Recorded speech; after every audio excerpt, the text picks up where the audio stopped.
Pinag-aaralan na ni Pangulong Ferdinand R. Marcos Jr. ang apela ng Health Department na suspendihin ang 5% contribution hike ng PhilHealth. Ito ang kinumpirma ng Presidential Communications Office Secretary Cheloy Garafil.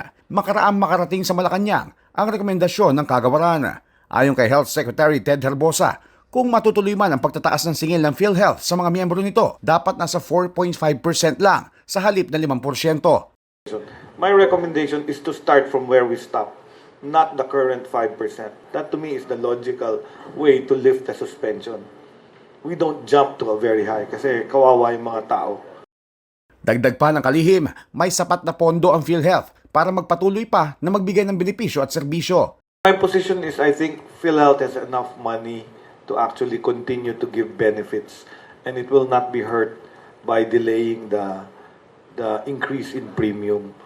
Samantala, target ng DOH na masugpo ang malnutrisyon sa bansa sa loob ng 1 hanggang 2 taon. Inilatag ng kagawaran ng mga planong reforma sa health services upang matugunan ang mga isyu sa kalusugan sa bansa. Ayon kay Herbosa, may 2 pangunahing prioridad para mas mapahusay pa ang healthcare system at matutukan ng mga sakit sa bansa tulad ng immunization, nutrisyon, maternal mortality o yung kapakanan ng mga buntis, tuberculosis at HIV, mga non-communicable disease gaya ng hypertension at diabetes, agarang detection sa cancer at digital health, o yung digitalization para ma-centralize ang mga health record at road safety. Lumalabas na nasa 27% ang rate ng child stunting sa bansa o yung pagkabansot dahil sa malnutrisyon, nakatumbas ng 3 sa 10 batang Pilipino.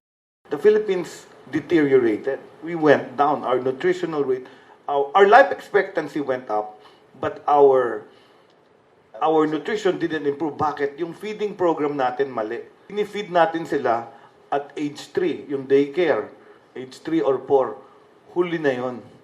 If we feed natin sila sa school age, huli na yon, stunted na yung brain nila. Dapat na mabigyan ng tama at sapat na nutrisyon ang mga bata sa sinapupunan pa lang o yung first 1,000 days. Siguruhin masusustansyang pagkain ang maibibigay sa mga bata.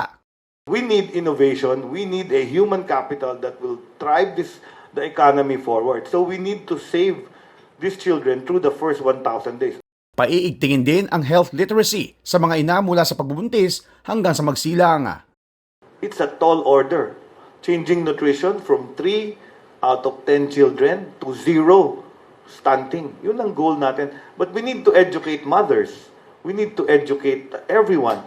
Hiningi rin ng DOH ang tulong ng media sa pagpapaabot ng tamang impormasyon sa publiko sa pangangalaga ng kalusugan at pagtataas ng kamalayan sa komunidad upang malabanan ang malnutrisyon.